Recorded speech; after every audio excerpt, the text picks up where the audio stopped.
first started Doughnotts, did you think about it being at the scale it is now when you were first planning it, or is it just a gradual momentum of raising the bar to get to where it's at now? Yeah, I mean, it's funny because I had this conversation with my other director yesterday. We've just signed off on company debit cards. So now each manager has a company debit card. That's pretty cool. Yeah, which is crazy because they have a.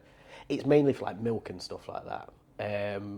And you know, if they need to make purchases, because we're now a cashless company, they need access to money and stuff like that. And we've just signed off on 8. And I said that to my other director. I was like, can you comprehend that 8 people have now got access to our bank? Like, that's crazy. They don't have access to the bank. You load the card with money and then they just draw down from it and stuff. But can I comprehend? Like, is it?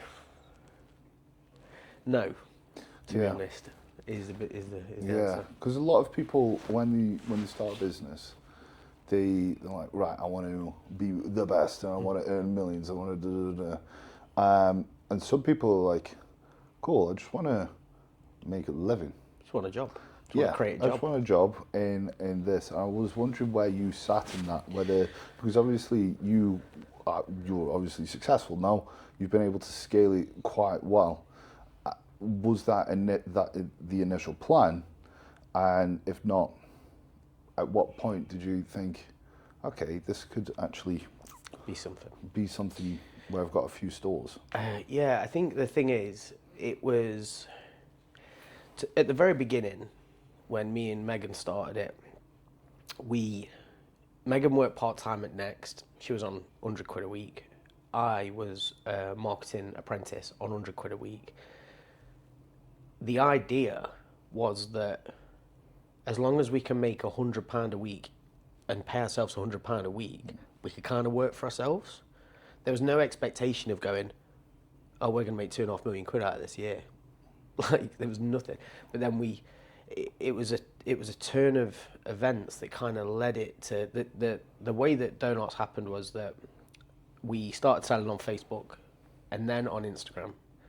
And then we got offered a store really cheap in the city centre of Nottingham, like downstairs, doing incredibly well. Then we opened up another store in Derby that tanked, that we just kept going through the funds from Nottingham. Then we opened another store in Leicester that tanked. So now our main store is supplying 2 stores. So is supplying 3 stores. And then we opened up Lincoln, and Lincoln was another Nottingham. And then we were like, right, now we know what not to do, what stores not to get and stuff like that. We opened a few more that didn't really work out, and then, we just thingy. But I say this all the time, not many companies can expand and pull back, reload, think about it, and then go again. And that's where we're currently at right now.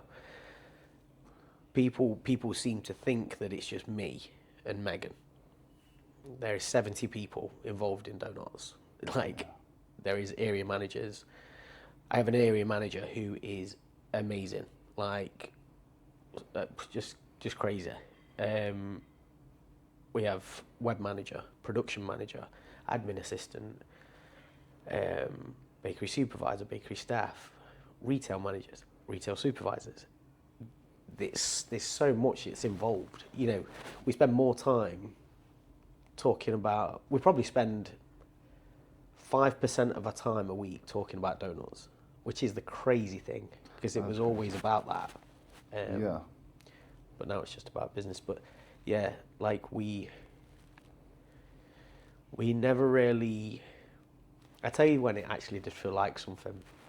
We'd done our first year in business, and we were paying ourselves nothing, and we had an accountant, and she was like, right, you've had a good first year. You both need to take a dividend out. I was like, what the fuck's a dividend? And they was like, oh, it's like you can take money out of the company, You need to take money out of the company, basically. And we had like $8,000 each, and we just paid ourselves it. And that's when I was like, fucking hell, man, this is like, this is crazy. That was it. Actually making a living off, because obviously initially it's just trying to make it work, and then before you know it, you're like, oh shit, I'm actually getting something back from this. Obviously you mentioned the ability to be able to pull back so you can reassess and go again. Do you think that is something that a lot of businesses should be open to doing? 100%. I think you need to be reevaluating everything. I mean, I think the biggest lesson I've ever learned was with bullring, and we never pay any more than 30 to 40k for a site. We might pay 50 if it's like, we won't pay 50 in London. We wouldn't open one in London, and well, to be fair, we would pay 50 in London, but we opened bullring. The data was there. 4 million people will walk past that kiosk every month. The rent was £75,000 plus VAT per month, per year. Sorry. The data just any company to the point where when we left, Cinnabon took over, and big huge corporation. They must have seen that the data was there for them to open that store, and that was crippling the company. That we was at 10 sites then. That was crippling the company, and it was make or break. It was literally like I rang the asset manager at Bullring and I said, look, it was doing like 25k a month, which is good, but it was costing us 29k a month. And the thing was that I rang the asset manager and I just I think her name was Sunita, and I just said to her, I says, look, I'm begging you for us to leave. I was on a 5-year lease. We'd been there about 8 months. I was like, I'm begging you, please let us go. Backwards and forwards. Didn't pay rent. Couldn't pay rent. And then one day she rang me. And she says, right, we've had a think. We've got someone who wants the unit. We're more than happy for you to leave right now. But you got to be gone in like a week. And I was like, do I have to pay anything? And she was like, no. I was like, so I can just go? And she was like, yeah. And that was like, I remember coming away from that and I just felt this like sense of relief. I was like, this is, because it wasn't just the money and stuff on that kiosk. We had members of staff who were getting abused by kids. The kids were getting into the kiosk at night, nicking things. Would come in, kids had put the taps on, flooded the kiosk. Security wasn't very helpful. You meant to have you had like you had to download an app that was on the iPads, and if you had an issue, you press this app, and within 15 seconds you would have had security with you. Yeah. That was never a case. It always took like 5 minutes, and by that time these kids had run out, and one of the girls had a kid took a can of pop and threw it at her head and stuff like that, and it just wasn't worth it for us, and then obviously dealing with all that, so I was just like, so I was really happy. But scaling back, I don't know whether a lot of companies can do that. I think a lot of businesses are going through that now, but yeah, because as you said, like if you agree to like a lease or something, that's a risk right there. And you might not be able to pull it back.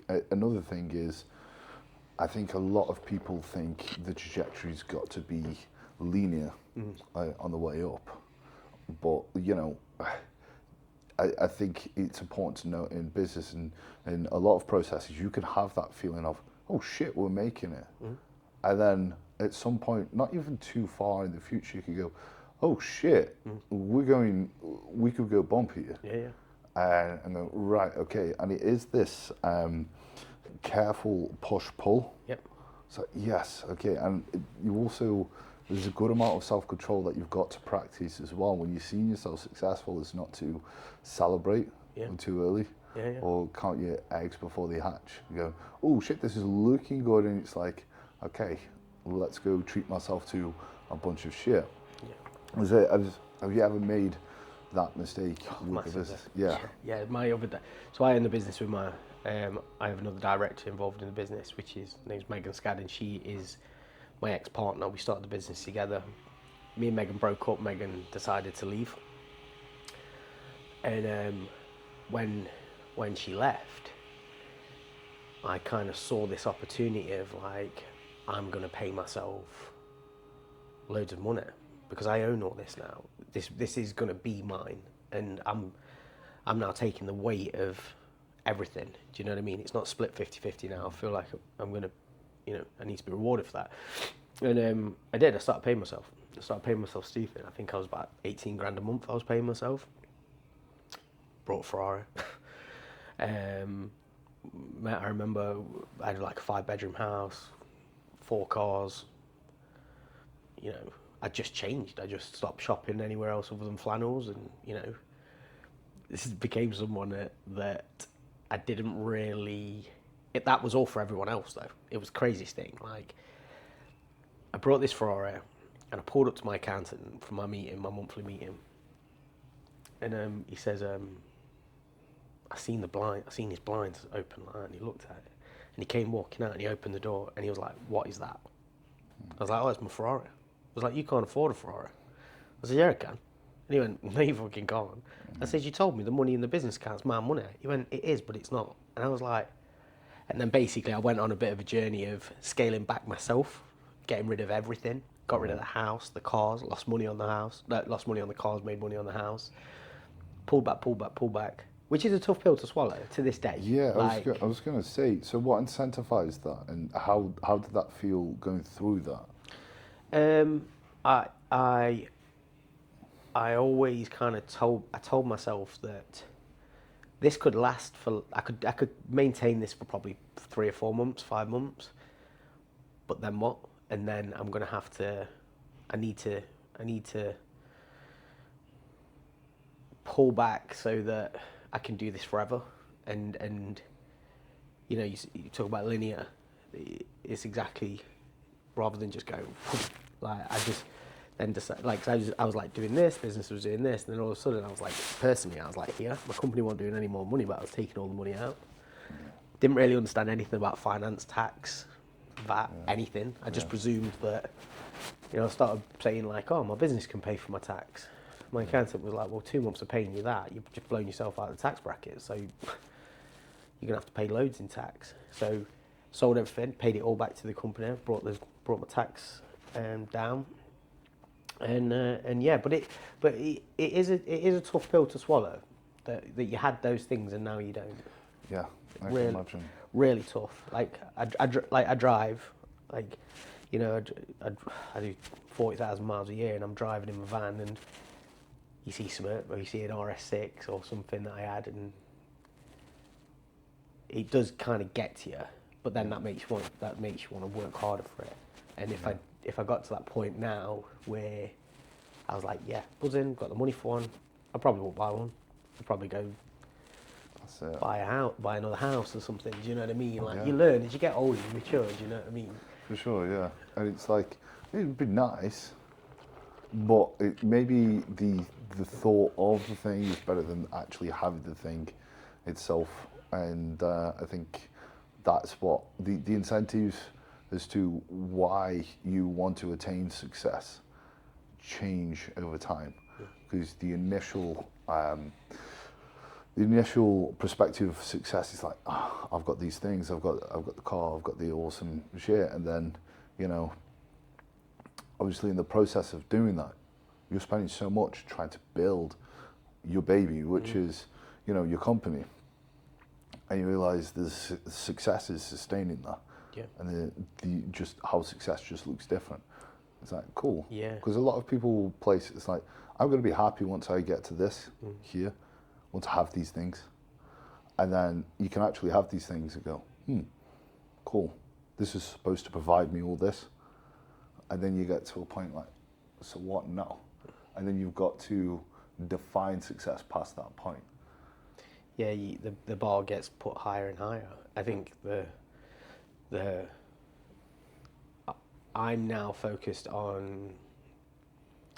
securing my business's finances. You know, we're a very cost-heavy business for what we turn over. We're not a profitable business. We make £2 million a year, but we don't make profit. The profit gets took out by me and my director because we need to get paid. We don't take a lot of money. We're in the process now of opening a few more sites, which is going to guarantee that we've got some stability. A lot of pressure gets put on the company right now, on the 6 sites to perform, because we're so cost heavy, but we need to be cost heavy. We've got all these costs in by things like area manager, things like that, so that we can add more sites and not have to take on more. So we've kind of front loaded all the costs, do you know what I mean?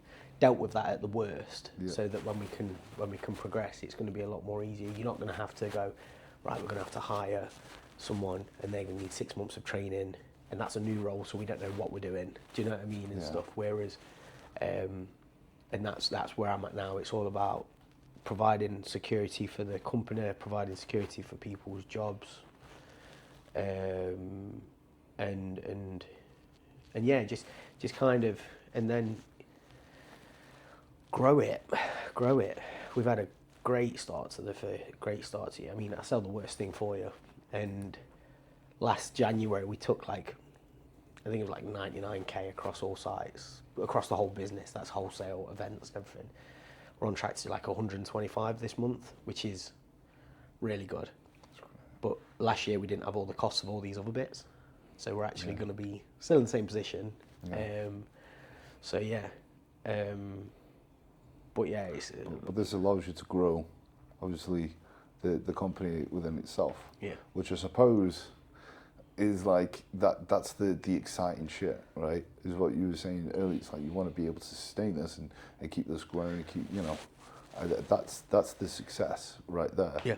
Because, there's probably a point, and you could correct me if I'm wrong, where you could have just sold a bit of the company or all of it or whatever, just lived quite happily with all the stuff that you obtained, but being able to pour more into it and scale it up, it's almost the process within itself of actually doing that. Yeah. Because I think a lot of people, again, try to set an end point with the business, and I find the most successful people in any process, really, it could be the gym or whatever, is you're just happy doing the do within the process. You're happy just doing the process of growing, evolving. How, right, we've gotten here, how do we get there? Yeah.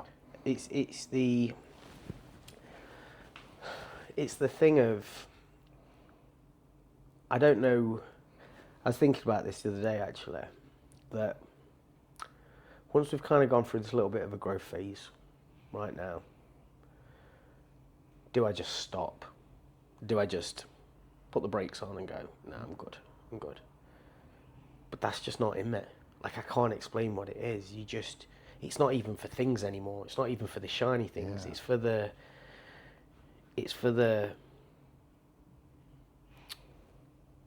I would love to be sat on holiday one day and sat next to someone on a sunbed, and another couple next to you, and you're like, oh, what do you do?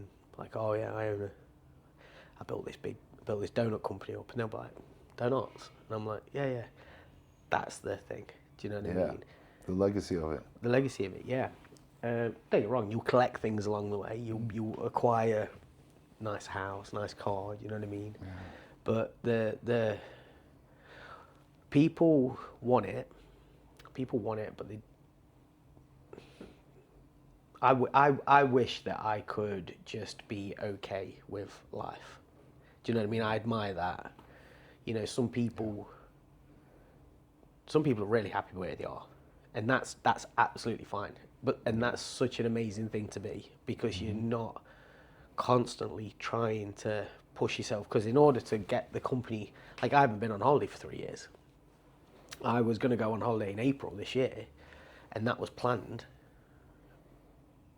But then we've got 2 sites opening in April, so now that's been cancelled.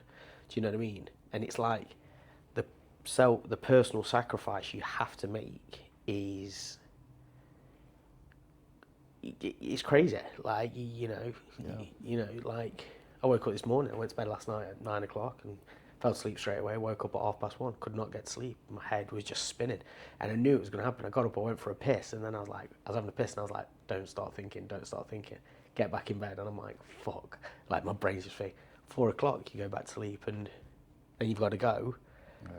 Go to work all day, and then do the impossible. Yeah. That's it. I just juggle everything. And the higher you climb, the more you juggle. Yep. But also, it's a process that you become addicted to.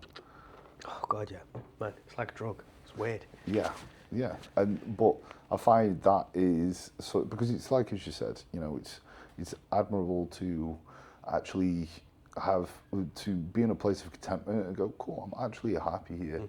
You're not yearning for other shit, but that isn't going to scale you, you know, and it's that lack of satisfaction that is going to keep you just keep going. Yeah. And keep going. And it's a tricky one because it's like a double-edged sword. It's like you're working hard to get to a point that is actually not actually there. Yeah. You know. Yeah. I think that over the past year, I'd probably say I've learned more about. I've become a real businessman this past year. Okay. Up until this point, I was doing it, you know, but now I've really started investing into knowledge on it. See, that's crazy because how long have you been? 11 years. 11 years, and you say this past year. Yeah, this past year has been the year where it's been like. Okay, so that's an interesting one. So what would you say has been the main shift to get to that point? So we are about to franchise the business. Okay. There's a lot of franchising is a very the term franchising is coming out now with every single hospitality business. Mm-hmm. The problem is they've got no trading history. You'll see something that opens up and it's been open for a year and they're like, you can buy a franchise, and it's like, well, where's your fucking data? Tell me the bad stuff. Tell me what can go wrong. Tell me where not to open a store. Do you know what I mean? And we're in the process of franchising. And the reason why I've kind of stepped up this past year is there's a franchise called Egg Free Cake Box. It's a mouthful. I don't know the name of the company is. It was Egg Free Cake Box, but they rebranded it as Cake Box. And they're in really rough areas, man. Like, it's a cake shop, and they're in really rough areas, and the product's like £5 a slice for a piece of cake and stuff like that. And I've seen loads of them. And the company we're using for franchising, Ashton's, who are building the franchise pack, which, by the way, is like 25 grand for them to build the legal document to say that everything, like why we are sitting on these chairs right now. You can't have no other chairs than that, and this is where you need to get them from, and this is just like everything needs covering. They built the franchise for Cake Box. Cake Box has got 198 franchisees. The company's worth £98 million. They're on the stock exchange. And I was just literally sat with this Ashton's guy like, I says, that can't be right. And he was like, no, they are. And I was like, what? I was like, we service 6,000 customers a week over 5 sites. And showing him our data and showing him our numbers, he was like, you're going to like do this. Like, you're going to like, this is going to pop off. And that's when I decided, I was like, I need to get really fucking good at this. Okay. Hearing someone else do it. Yep. And then you going, actually, I can do that. Yeah. Do you know what I mean? Yeah. And I think that's enough time actually doing the thing where you haven't got this, an imposter syndrome so crippling it stops you from believing that you can't do it. And actually seeing it be done and you being comparable in that process, you go, well, actually, you know, yeah, this is possible because our numbers are showing this. Yeah. You know, we've been able to do this. Yeah. And they're only there. Yeah. So I changed a couple of things. This is, okay, cool, it's possible. Now I need to just do my fucking homework to make it happen. Yeah. And start asking the questions. Like, that was the biggest thing. like this year, I've become really honest with everything, with talking to suppliers, and you know, I like, you know, talk to suppliers and just, you know, just being honest. And I tell you, the thing is, so I've got a store in Nottingham, and the aircon's broke, and my manager's pregnant, and she is really, and she's been complaining that it's cold. It's been on the list, but the company who did the aircon, it wasn't our building. We've ended up getting. I kept ringing them. They kept saying they're in Manchester. They was like, "Oh yeah, we'll get someone out to come and see it." Anyway, I spoke to my mate, who's just built a gym, got loads of aircon and stuff, and I said, "Have you got anyone who can just come and have a look?" Guy came, popped in,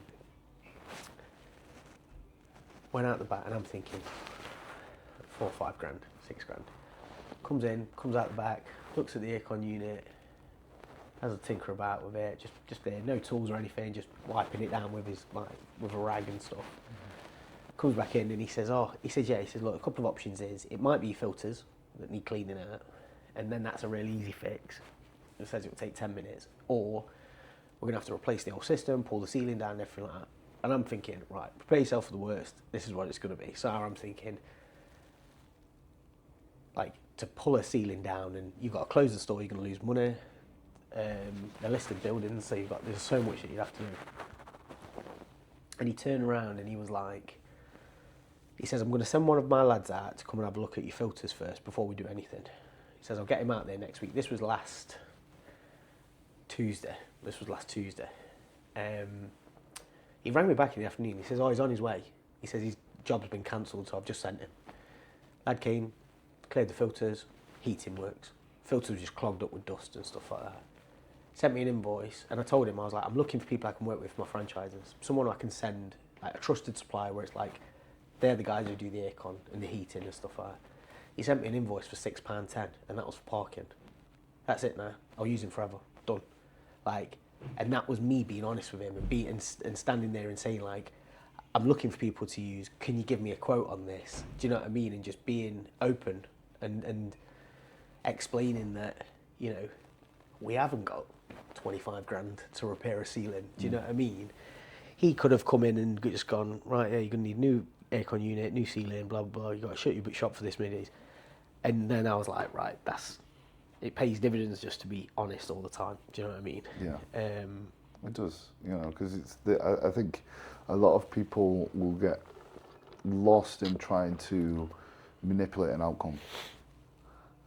And they think that they need to hide certain things, like admit certain things, or, you know, they can't come across a certain way. Yeah. And then off the back of that, it doesn't actually turn out. People, when you're just honest about shit, people respect that and they can see that and they go, "Okay, I know what the crack is. I can actually work with this," and there's a bit more trust going on inside that. And I think that's quite useful in business because a lot of the time people are trying to fucking get one over. 100%. And I think there's people that do that, they end up on their own. Yeah. You know, and when people are just honest to go, "Listen, this is the crack, you know, I can help you out this way, or you know, are you able to do this?" Well, okay, cool. Yeah. We could work with each other. Yeah, 100%. I think that the world, I think you're seeing it more and more where people are starting to work together more, collaborating, especially in like marketing. It's a huge thing with collaborations now and stuff, and we're all kind of talking more to each other. But yeah, I mean, you know, I've got like, I lost Co-op last year. I had Co-op, that was a supplier. We had these grab and go kiosks, like the Krispy Kreme kiosk.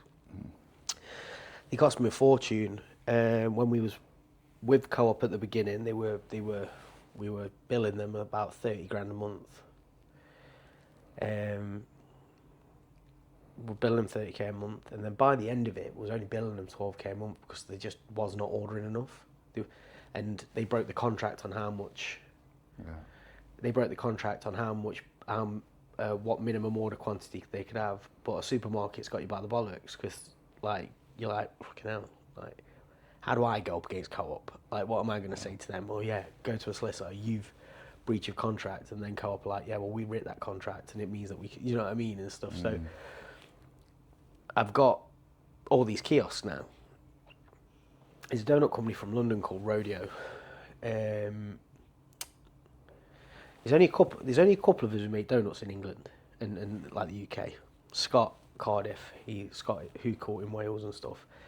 And we all kind of talk like, but we've got like rules like I'll do this and you do that. And you know, like when I was banging on about franchising all over my socials, Scott messaged me. He was like, "What's going on?" Blah blah. And I was like, "Mate, Wales is off the cards. Don't worry." And he was like, "Oh, thank God." Like, do you know what I mean and stuff. That's pretty cool. Yeah, it's respectful. I don't want to. Yeah. I don't want to take away from them. Like, it's not fair. They employ people. But why? There's a lot of businesses that are struggling. People in hospitality, donut companies, people who haven't got the infrastructure in which we have, and that's why I want to franchise. Because I want to say, if you've got a donut shop and it's struggling, I want to say, do you still want to be in the donut industry? And you say, yeah, and I'll go, right, you can have one of ours. And you've got all the support, all the marketing, everything that you need, do you know what I mean? So you're still in it. Yeah. But, I mean, I can't remember where I was going with that thing. Oh yeah, the kiosk. Rodeo wants them. And he says, can you send me the numbers on them? And I said, yeah, and I sent them, and he might take them, but yeah, he's just what's it called him? Like, I'm selling them to another donut company, and he'll put them in a supermarket somewhere, and he'll make loads of money out of that. That's absolutely fine. It's not something I'm really interested in going down the route of now. Do you know what I mean? Yeah. So yeah. No, it makes sense. Like you say, to be fair, in the fitness industry in itself, I see a lot of desserts quite popular, but I see a lot of desserts companies that will pop up and not last.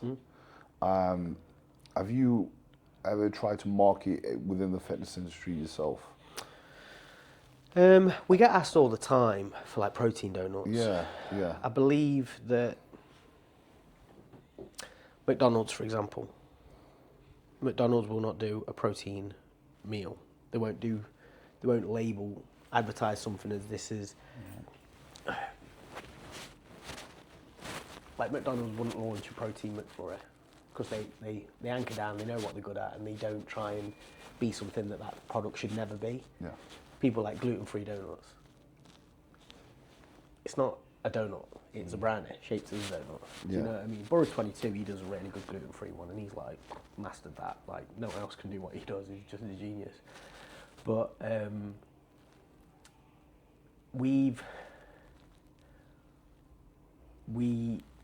haven't really. We've done an event, Arnold Sports Festival, and Body Power and stuff like that. And the first year that we did Body Power, we had a queue as big as Gymshark. It was crazy. It was ridiculous. We had to have security and everything like that. We ran out of cash, ran out of change, and we had to do like 3 for a £5. I mean, one of my donuts now is £4, £4.50. Do you know what I mean? So back in that day, and that weekend we took a stupid amount of cash. It was thingy, but we took a crazy amount of money, and then by the time me and my director sat down and worked it out, we'd actually not made anything, and that's because we didn't have a handle on our business. Do you know what I mean? Right. Okay. We're much more streamlined now. We have processes in place, and we know financials so much better now. Do you know what I mean? Rather than going with the flow. Yeah, because you can get thingy with it. You can get a bit like, oh yeah, let's look at us. Yeah. So do you think that's where a lot of these dessert companies are going wrong, or just businesses in general? They're just sort of going with the flow. I think dessert companies pop up and in business should do something that no one else can do. Right. Yeah. And if they can do it, make it really hard to replicate what you can do. Okay. Donuts are a nightmare. They're a nightmare. That's why not a lot of people do it. If you go to a dessert shop, like your local dessert shop that's open till late, and they sell crepes, whatever, and waffles and stuff, it's all frozen. The donuts that come from a factory in, I think it's Bradford. They're just made in a factory, frozen and stuff, and then they just put Biscoff on them, and then they're like, oh, Biscoff donuts, 4 for £10, and it's just like, yeah, they're great because they're warm. Do you know what I mean? But as well, they have so many products and so many variations of products that have to be made there and then, but the costing can't be accurate on it. Do you know what I mean? Yeah. McDonald's will know how much everything costs to the penny. Do you know what I mean? And there's a lot of times when we sit there and, you know, we might have a slow week, but we sell one thing. Well, we sell two things. It's donuts and coffee. Do you know what I mean? Donuts and hot drinks. And we're pretty like, I'm pretty happy doing that. Do you know what I mean? Like, we sell a cookie as well. We put a cookie in recently and it's gone pretty well, but we're not going to start putting in more and more cookies. We're just going to do one because we are Doughnotts. And, you know, the dessert shops, all the stuff's from Booker's / Bako. It's all the same stuff. It's all cheap chocolate. It's all cheap products, but some of them do work. Some of them do work, and they all look the same, don't they? They all have that big counter at the front, and behind them you see the waffle machine and the blender, and you know, you can have a milkshake, you can have this, you can have this. Do you know what I mean? Which is great, but man, like for me, But to get to a certain point, you're saying there's got to be a niche. yeah, With and obviously you've niched down on donuts. yeah, And with that, I suppose there is the risk, because you've got to do very well. yeah. You've got to do very, very well. So what was your process to make sure that was nailed? Consistent. To make sure that the product was always bang on and Yeah, stuff like for you to pretty much have the best around. Processes, people, systems, paperwork, rules. It's all businesses. It's a big fat set of rules. Follow these rules. This is how you make this, and sign that. Say that you've done it this way. Standardising it. Standardising it. The thing with the dessert shops is, like, if you look at like Casper's, big dessert finger. Doughnotts has been organic. We grew organically. We only started receiving funding last year, which was we got a loan for 200 grand to consolidate our debts. Casper's and Creams and these big dessert shops, they're all venture capital funded. They're not their own money. You know, that's why they have 300 of them.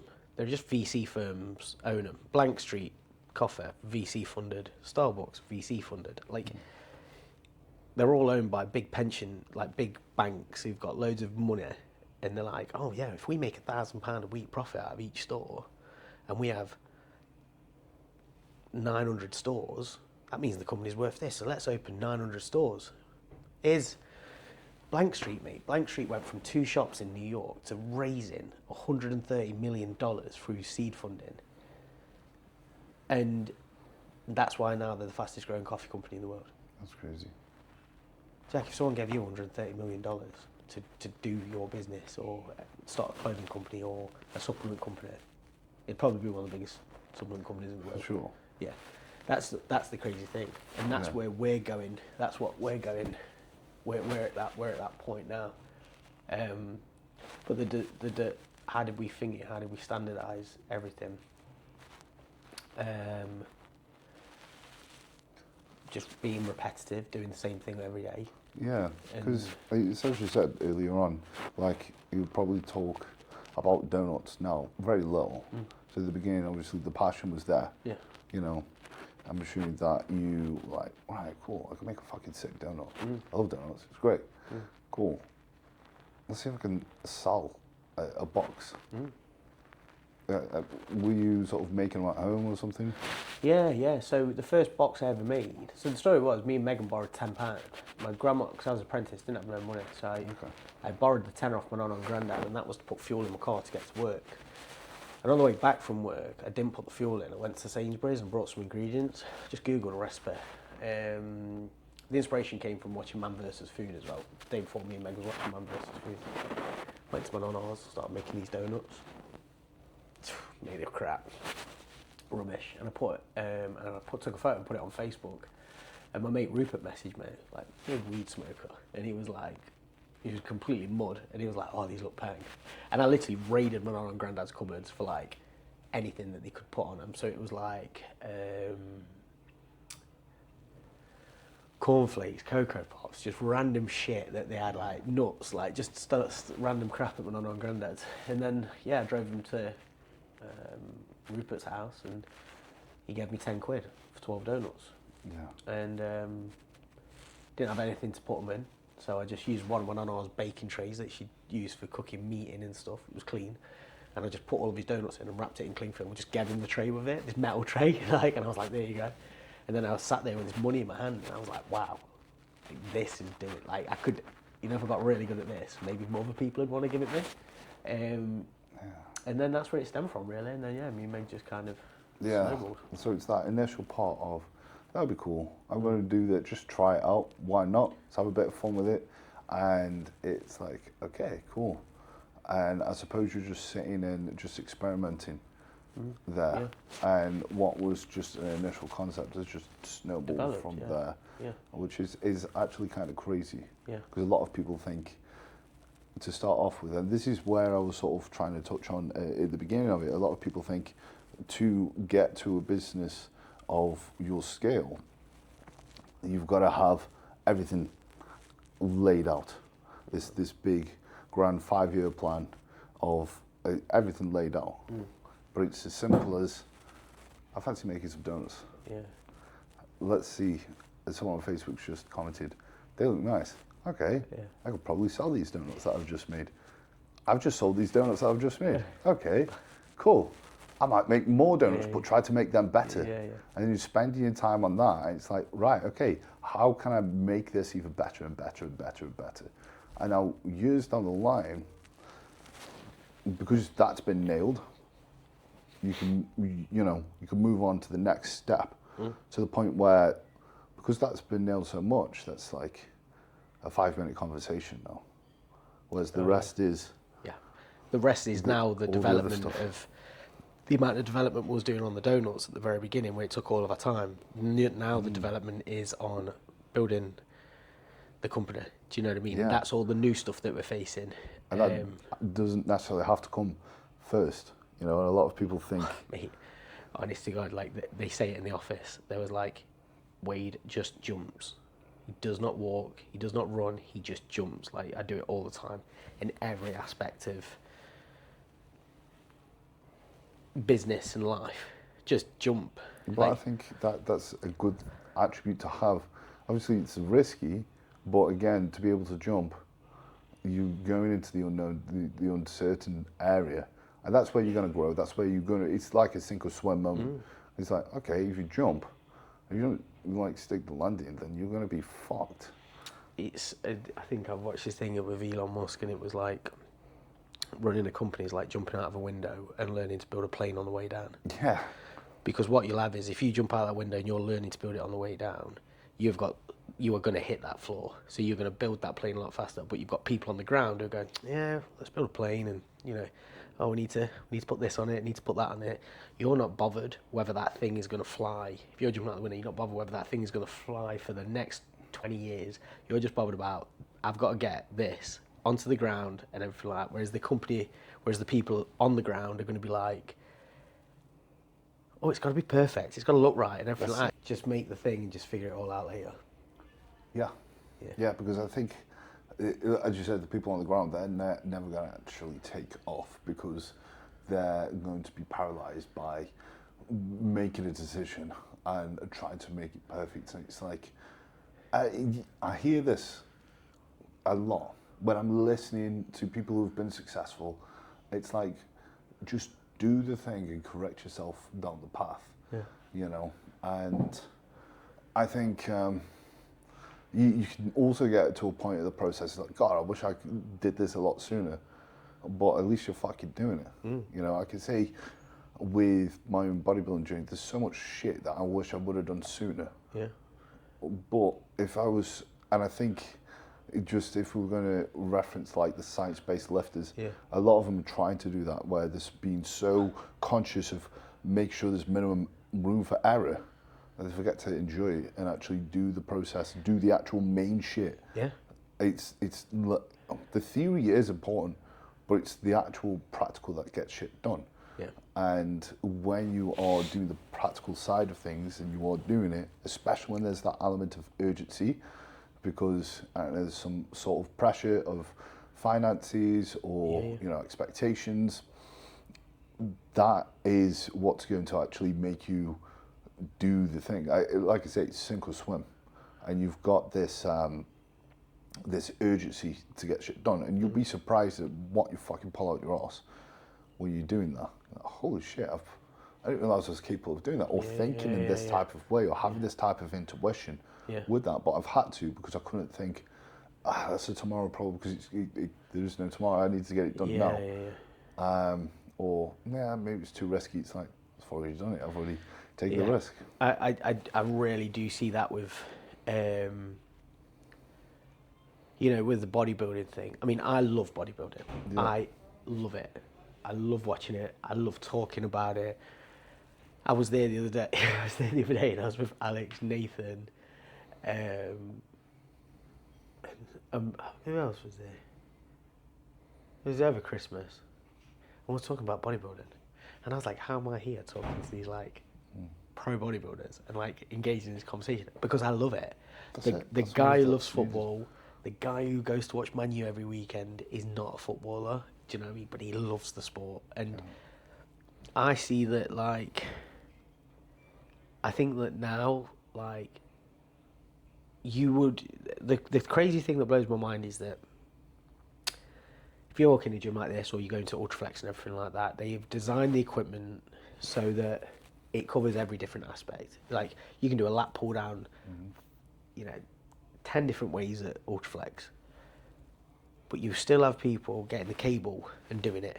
Do you know what I mean? And it's like,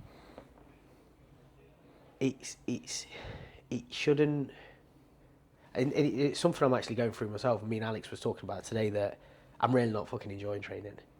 I'm really finding it hard to get back into it after being over at Christmas. But I trained with my mate yesterday, and we used to train together a few times years ago, and he messaged me, because I train at 5 in the morning now, and he does as well. We go to the same gym, and he says, "Do you want to train back tomorrow?" And I loved it. And his emphasis on it is 4 sets of 15, and we'll do this many exercises, and that's it. And I walked away from it, and I wasn't sad. I wasn't not sad, but I wasn't like, I can't, I didn't hit my numbers or anything like that. And I was just, the emphasis is just work the muscle that much under tension that you do that many reps that you are bound to tear those fibers. That is it. Yeah, 100%. And I'm susceptible to get to that point, and I'll do that. And a lot of the time it is just strip it back to the basic fundamentals. Because again, you could be overly conscious of, right, okay, I need to evolve this process, and then you become lost into why you're doing it. But sometimes I'll go, if I'm in a little bit of a rut with my training, I'm like, okay, cool, I'm going to the gym today. What do I feel like doing? Yeah. What machines am I being pulled towards or whatever? And I'm like, cool, I'm just going to have a great session. Yeah. I'm going to have an enjoyable session, train, without thinking too much about it. And then it's almost like a reset. Much like just making the fucking donuts. Yeah. Just going, getting the ingredients, making the donuts. I'm like, okay, cool.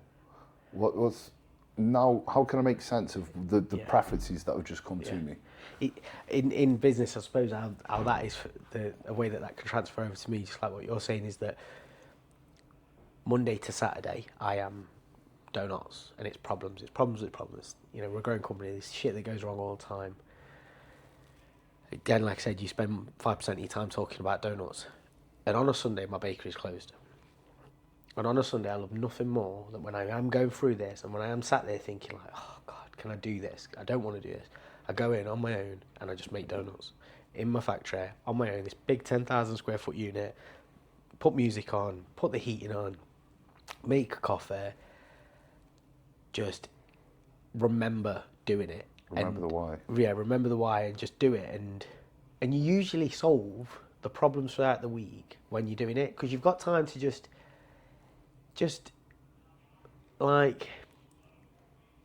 you've just got time to think. And do you know what I mean? You're not forcing yourself to think. No. It's not like solve a problem now. Yeah. And you're putting that pressure on yourself. You're actually, because they say creativity comes through comes at best when you're not trying to force it. Oh God, yeah. You're just in the process of doing something and you're enjoying something, and you're not trying to force it to come out, and it will come up. Oh, yeah. It's like you're returning back to the problem. It's crazy. Like, I have my best thoughts when I'm not thinking about anything. Yes. Best ideas, and sometimes it's just a case of saying the words without even thinking about it, and then you actually turn out and go, "Fucking hell, that was like absolute gold." Yeah. Like, It's crazy how that works, because sometimes your best ideas are just in the shower. You know, when you're doing something mundane. Yeah. And you know, trying to fall asleep, or you're doing the dishes or whatever. Like, I've thought about some awesome shit, and I'm like, right, okay, where's my phone? Make notes. Write it down. I'm like, holy shit. Whereas sometimes I'll be sitting behind a desk, right, I need to do this thing now. I'm blocking out this time to do thinking. Yeah. And I'm like, wow, it's been so unproductive. Yeah, I've done nothing. I'm like, all these ideas are shit. Yeah. You know? I totally agree with what you're saying. Like, from my experience, if I write something down on my phone, and I'm like, oh, that's a good idea, I'll come back to that. I come back to it, and I'm like, fucking hell, man, that's a daft idea. The best thing I do is just act on that right away, whether it's 2 a.m, 8 p.m, or 12 p.m, and I have got the facility to make that idea happen. Yeah. Okay. Just do it. Like, that's my thing. Like, I think that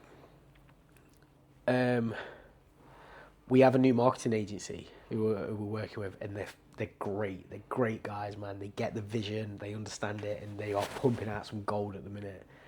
And they were like, for me, for like my personal brand and stuff like that, they were like, just put the content out. Just put it out, and we will get that one thing that hits for you personally, and it'll be like to the point where, like, all the content I've been putting out lately is just kind of like day in the life stuff, you know, just bits and bobs like that. And I've been doing that, and the crazy thing about it is, through doing that, Mercedes-Benz Nottingham reached out to me, and they was like, we want to collaborate. And I was like, oh, okay, they want to collaborate with Doughnotts. So I went down for a meeting on Monday, and I just was like, oh yeah, so like, what do you see us doing with Doughnotts? And they're like, no, we want to collaborate with you. And I was like, what? And I was like, yeah, we want you to do a review on one of the cars. I was like, what car do you want? And I was like, what are you even fucking on about? Like, and I was like, wow. Can I have the G-Wagon? And they was like, yeah. They was like, we can give you that for like 3 days. And I was like, holy shit, man. So, and I was like, what have I got to do? And they was like, just talk about it on your Instagram. And I was like, and I walked away from it, and I was like, what? I was like, that's mad. Like, and that comes from just putting tons of crap out.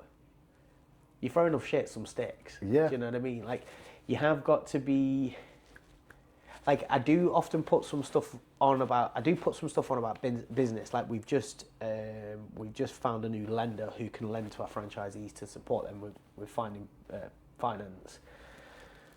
And I've got a meeting with him tomorrow, and I put that out the other day, and I took that down because I rushed putting that out, but I want to get a bit more information about it first, because a lot of people, well, a few people reached out to me and says, oh, this sounds really good, could you put me in touch with this person and stuff? But what's actually happening now is I then become a referral. So I'm now putting these people on to these people who I've met through just graft, like my accountant. I put people onto my accountant. My accountant gives me a kickback. Yeah. I'm the middleman. Do you know what I mean? And that's like a crazy thing for me at the minute, where I'm just a bit like, what is happening? Like, for our franchises, one of the crazy things is that we provide you with a energy broker that you have to use, because they're the best, they're the cheapest. We're not trying to rip everyone off. And basically what happens is, if you was a franchisee of mine, and they would set it up, so they'd say, right, British Gas is the best for electricity for that store. Your bill is £10,000 a year for your electricity. You say, right, okay, that's it. Like, that's it. The bill actually to British Gas is £9,000. The broker gets £1,000. I receive 40% of that £1,000 residually monthly. So if you have 1,000 franchise stores, you're getting paid off when they switch the lights on, which I find is mad. Like with the franchising, you actually don't. I only make about 17p per donut. It's everything else I make money on. I make more money on a bottle of washing up liquid than I do on a donut. Holy It's shit. yeah. It's like you have to use our energy company. Like my broker, my agent, Ollie, who sources all the stores for us. Ollie charges the franchisee £5,000. Ollie pays us £1,000. It's finder's fee. It's a referral, and that's the crazy thing that I'm finding about it, and I'm finding about myself is that like the more you speak about it, the more you do it, people just then start to sit there and go, oh, actually, you know, he's They gravitate towards it. yeah, like, you know, at the beginning they're all like, oh, you know, he's posting about this again, posting about that again. Yeah. Have you seen this and everything like that? But you just got to get the right person, and they're like, actually, man, this guy is kind of like not giving up, and that's something that's Maybe he's onto something. yeah, maybe he's onto something and stuff. And once, you know, enough people have that, like it's validated enough, the idea, the concept, whatever you're doing, the more people are going to be like, there's some backing behind this. Yeah. Other people are like, are supporting this. Yeah. Okay, cool. There's a bit of credibility behind this idea, and I think it's that fine line. Is just go back to what we were saying. Is like, do the thing. Yeah. But you know, you want to be productive, but also not forceful at the same time with what you're trying to do. It's just trying to capture authenticity in a way that, again, goes along the direction you want. And it's hard because when you really want something, you could be susceptible to go, right, I need to think of the ideas, and you can put a lot of pressure into making certain things happen. And that takes away from the authenticity of your ideas, the creativity. 100%. Like, I think that I tell you the biggest thing that I see right now with bodybuilding. Just kind of touching off subjects. It's something that I've been thinking about a lot. Is that bodybuilding's a really hard sport. To be really good at it, you've got like there's only so many Samsons out there. Do you know what I mean? And genetics and everything's got to play a part, and you know, there's only so many of those people out there, and there's probably more people like Samson who've never picked a weight up before, but had the genetics in order to. Yeah, I think about this. They've never, you know, they've never unlocked that. Do you know what I mean? Yeah. And I'm quite real with it. Like, look, I'm never getting on stage. That's absolutely fine. Like, I'm never getting on stage. I like to be between 200 and 220 pound. That's where clothes fit me. 220, things start getting a bit uncomfortable. So I pull down, you know, 200 to 220. I see so many young lads now who are just putting everything into it. And I get it and I appreciate it, putting everything into the business, everything into training and stuff like that. And like you're a pro. You could step on the stage one day and compete with the best in the world. Not everyone's going to get to your point. Do you know what I mean? You got to your point genetically by working really hard and everything like that. But what I've found is that there's a lot of lads, you know, the effort that people put into bodybuilding. You know, everyone just did that into their day job. The car park would be full of Ferraris. It just really would, because the prep and everything. Unless you're a coach and you're like competitive bodybuilder and you're a coach as well, and those two lifestyles can come together and bridge between each other, that they complement, great. But it's like, and that's mindset. It is mindset. Like I find what's helped me progress within this is just keep the passion there, and just again, I think the best way to be successful in bodybuilding, and this is probably a crossover of the process in different processes, is stay in it for as long enough, passionately. Not just stay in it and just tick the boxes, going through the motions, because you'll just half-arse it a lot. Stay in it and be passionate, and sometimes that doesn't look like the most optimal route Yeah. and how to do it. And it's by doing that, you're able to go, oh, we're going to do it again. And do you know what? It doesn't matter if I lose. It doesn't matter if I fail, because I'm passionate about the process. Yeah, I'm going to do it regardless. Yeah, yeah. Because quitting is a worse alternative, Yeah. regardless of where I'm at, Yeah. whether things are going well or things are going shit. Quitting is still going to be the worst alternative, because I'm so passionate about this. And I feel like there are a lot of people that will, again, just try to outthink a process, minimize the room for error.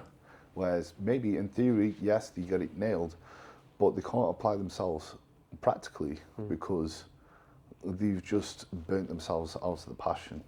You know what I see with you, Jack, is that not, and this word I'm going to use now is not the way it's meant, but you are very relaxed in bodybuilding. You're very calm in bodybuilding. Like, you're just doing it. And it's crazy to see, because there's, like, you don't know what goes on behind doors, what your process are, whatever. But you just and you're and maybe that contributes towards you being at the level that you're being with it. Do you know what I mean? I mean, I've had this said to me a couple of times before. You know, I've had people say I'm so laid back, I'm like horizontal. Yeah. You know, and again, I'm just having fun with it. Even on show days, like I've never been nervous because I'm like so excited by the day. I'm like an annoying little puppy with other competitors who are probably like, well, they walk around, they're all moody and serious and stuff, and I'm like, oh, how awesome is today? Like, you're in such great shape. I'm competing against. I was like, bro, how cool? How long was you prepping?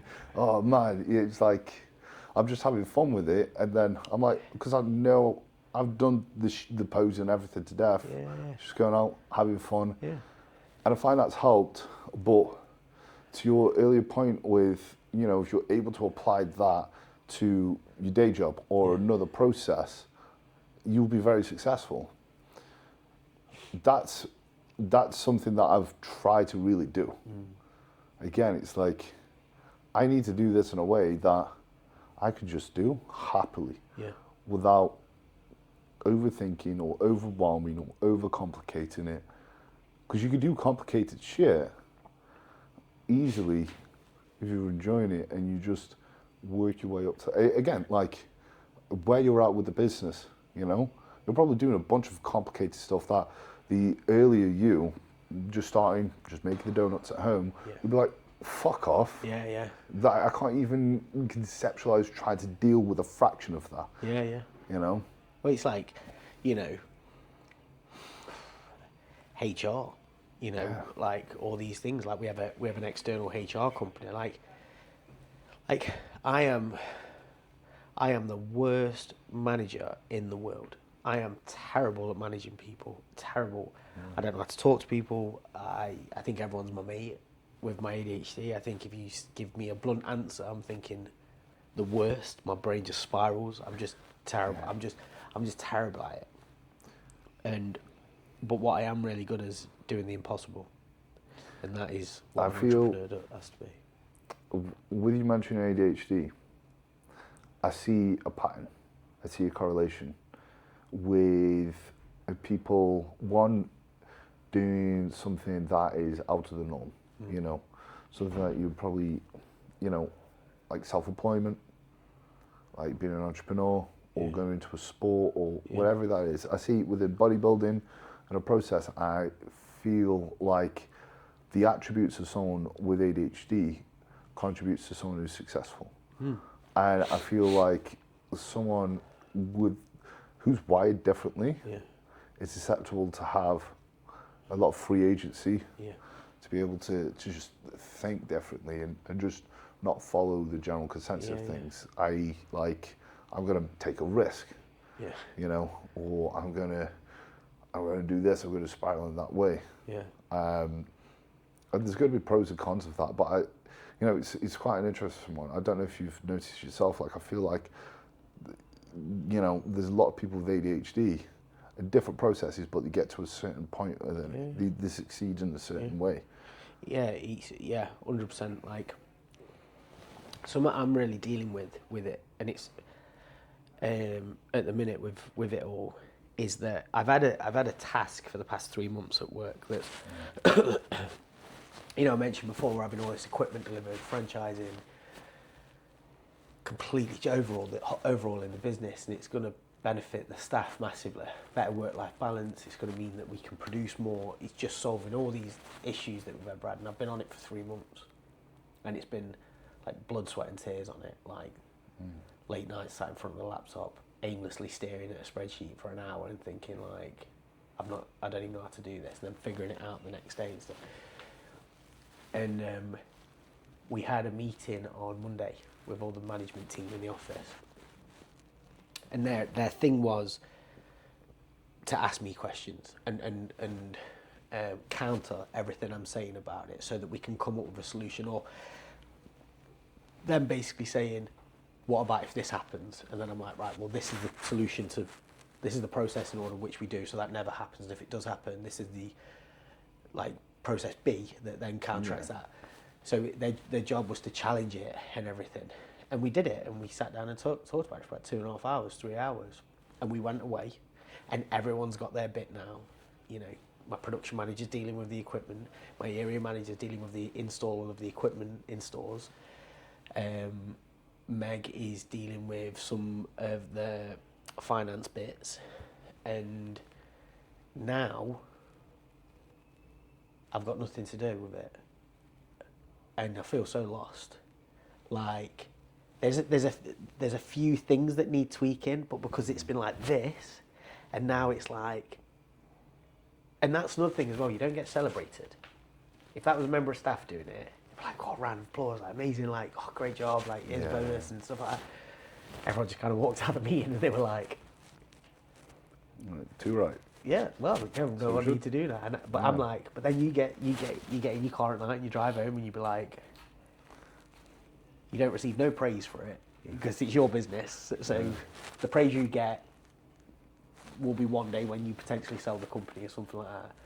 But that's the thing I'm struggling with at the minute, is that the last little bits, and I think because all the companies we're working with and all the businesses we're working with, all the people we're working with to get to this point, all that's now in motion, that I'm not having to chase anyone. People are coming back to me. Yeah. And it's like, oh God, like, I don't know. You rush to clean your house and you've got one room left and you're like, oh. Yeah. That's what I'm like. That's a common thing with ADHD, is like finishing the thing. Yeah.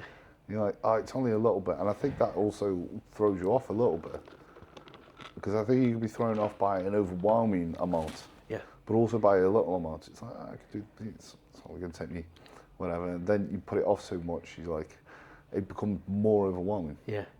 Which is a crazy thing. Yeah, like you will sit in that room of the house in your house that needs cleaning. Your whole house is spotless, and you're sitting there on your phone for like an hour, just on the floor or whatever. You're just there like, and all I've really got to do is just hoover this. But for some reason, I physically just do not want to. My therapist, Neil, amazing guy. You know, with ADHD, our houses are really clean, or they're either spotless or they're really messy. There's no in between. Mm-hmm.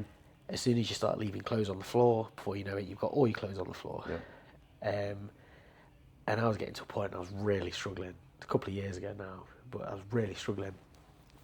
And he was like, just pick 5 things up. And I was like, what do you mean? He was like, pick 5 things up, and I guarantee you won't be able to stop. It's true. Just pick 5 things up and start putting away. Yeah.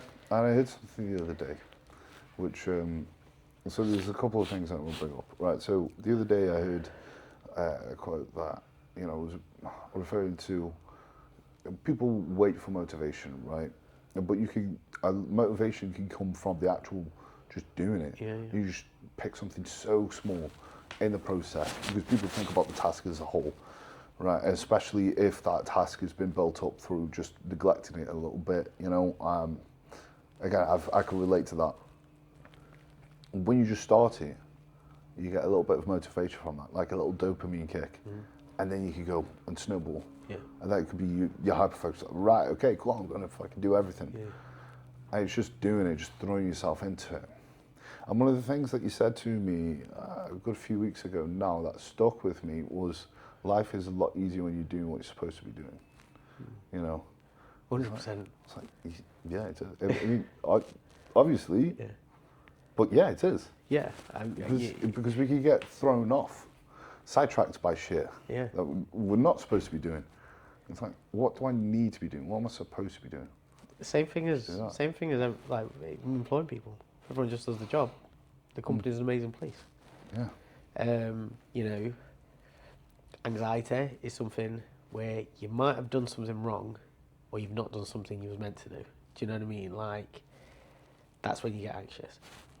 Prime example for me was when I used to go out drinking all the time and shoving shit up my nose a couple of years ago and stuff. You wake up next day, fucking I'm well anxious. I'm anxious for 3 days. Well, of course you fucking are, because you've done something that you're not meant to do. That's it. Do you know what I mean? I've never dealt with anxiety to a point where, and that's my experience with anxiety. When I've done something wrong or when I've, you know, done something bad, that's when I get anxious. Yeah. I've never been anxious in a way of just generally anxious, an anxious person. So I can't really relate to that. But yeah, if you just do what you're meant to do, everything's amazing. You have a missus, be a good boyfriend, buy her some flowers, take her out for dinner, tell her she looks nice, your life gets easier, do your job, Yeah. complete your tasks, and it just, for some reason, like, life just becomes better and better and better. Do you know what I mean? And it sounds simple, it sounds obvious, but I find the actual solution to a lot of people's concerns, worries, issues, roadblocks, whatever you want to say, is just the basic fundamentals. It's quite a simple answer. Yeah. That people are probably overcomplicating it. So how do I do all this? It's like, just start. Well, you know, if you're on prep and you miss your meals, you cheat on your diet, or you don't do what you're meant to do, yeah, you're gonna be like pissed off. Things aren't gonna work out. Yeah. But what I like about being on prep as well, because again you have the urgency of the goal, is it tightens the funnel of success. Yeah. A lot more. Because again, what makes bodybuilding easier is having that as a funnel of success. And that's how life outside of it becomes I can cross over that mindset. Because I could go, does this benefit me getting to the Olympia stage? Does it contribute to that? Yes, no. And it's having that. And it really simplifies the decisions. Yeah. It really stops me from being overwhelmed with a bunch of thoughts of, oh, I could be doing this, da, da, da. Obviously, with prep, that's tightened even more. Because I'm like, okay, well, I can't go out and eat shit because I've got a show. Yeah. And I absolutely can't do that because it would make me look like a bad coach, a bad bodybuilder. But it's just not. I can't go out and have, drink, or I can't stay up and binge watch shit. I can't do these. I'm like, cool. I'm not even entertaining it because I just know not an option. Yeah. Because I need to do what I'm supposed to be doing. Yeah. For this, I think that's an easy way to identify what you should be doing, is having that funnel of success. And I've seen this because I didn't realize I was doing this until I heard it. Because Jeff Bezos has a funnel of success. How do I make the experience better for the customer? Right? Elon Musk has a funnel of success of, does this bring me closer to Mars? And if deciding whether to do a process, the answer is yes, you're going to do it. The answer is no, don't even consider it. Yeah. So with that being said, do you have a funnel of success that keeps you on track with the things that you're supposed to be doing?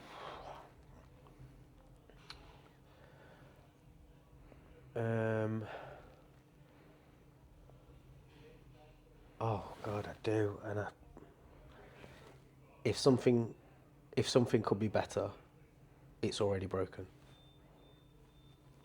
in everything. Yeah. Customer service, Yeah. uniform, processes.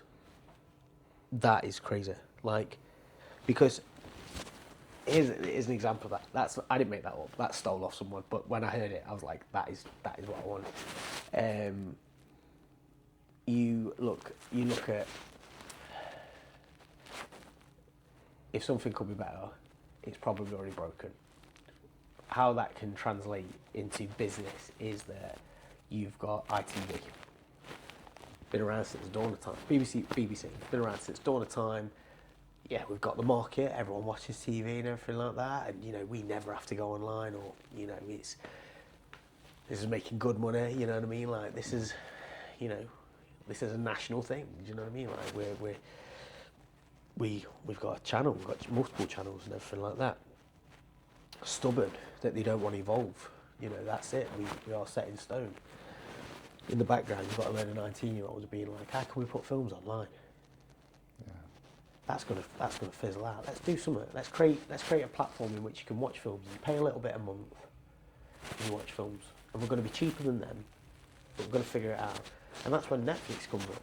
And then Netflix is like, who watches BBC One anymore? Do you know what I mean? Yeah. Like, and that is, if it could be better, it's probably broken. That's a perfect. I mean, obviously, it's not an analogy, but it's like a perfect.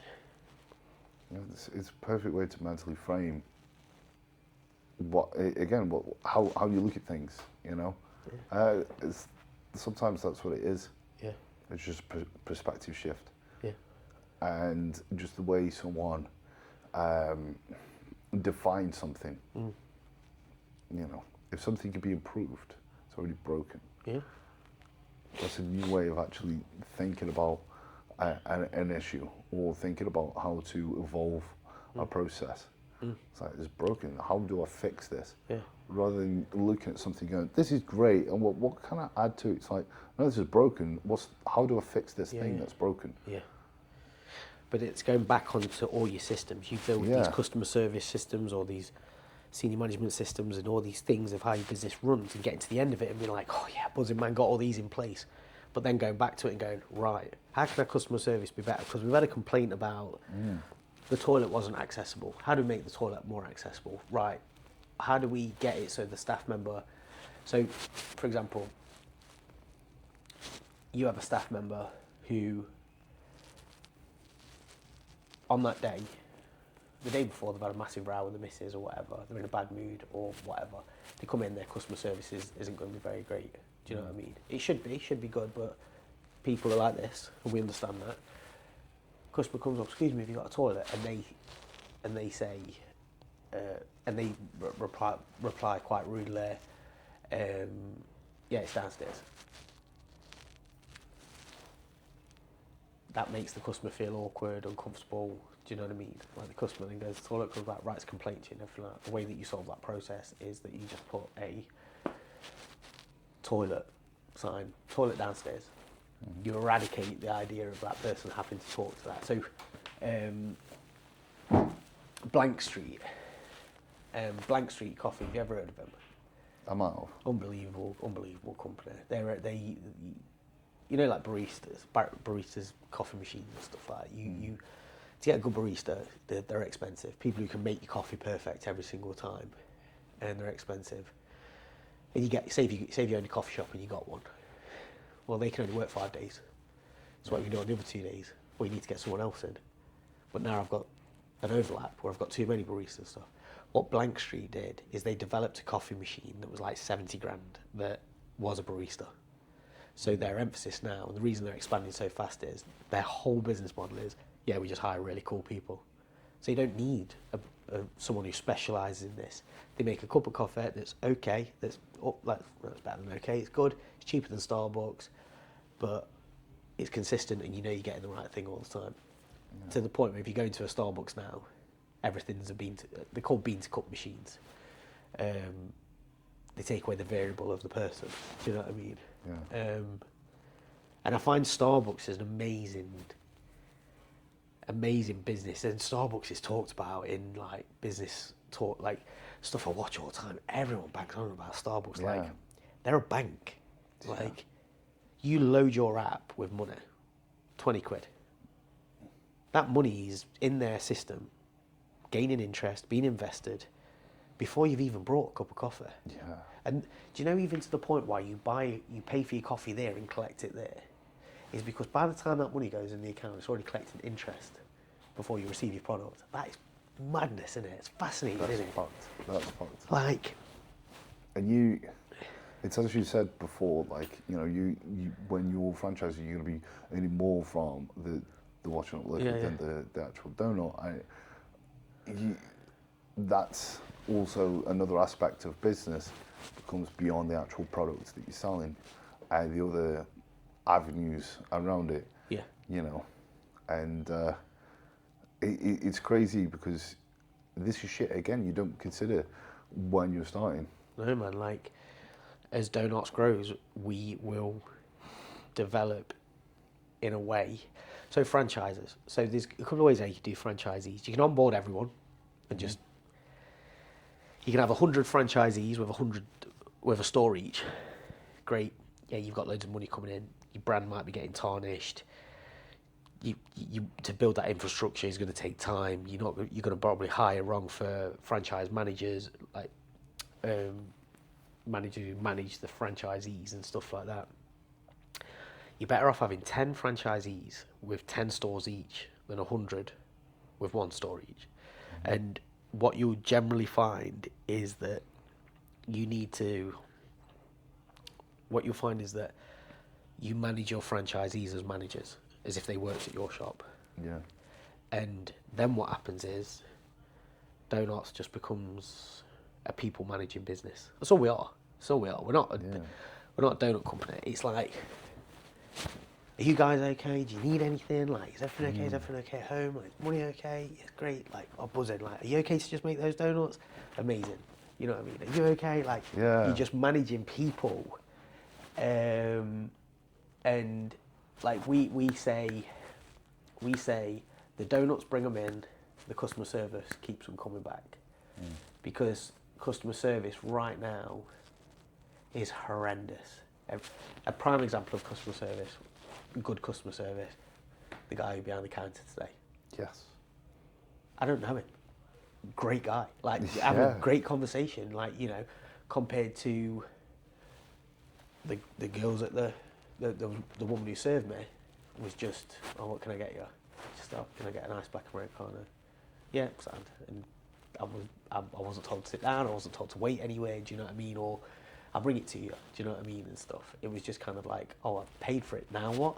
You know, where he was like, really welcoming, do you know what I mean, and stuff. And you know, little snippets about his business, and oh, I've been in for, we're always trying to get new equipment and everything. And you're like, yeah, it's like, it's and that's why I like every Saturday I go to one of the stores and work in the stores, full shift, and I'm there and I'm behind the counter and I'm talking to the customers, and obviously because I'm plastered all over Instagram now with work, people come in, they get buzzing and stuff like that. I'm there and I just have a chat, and I'll ask them, I'll go, is everything okay?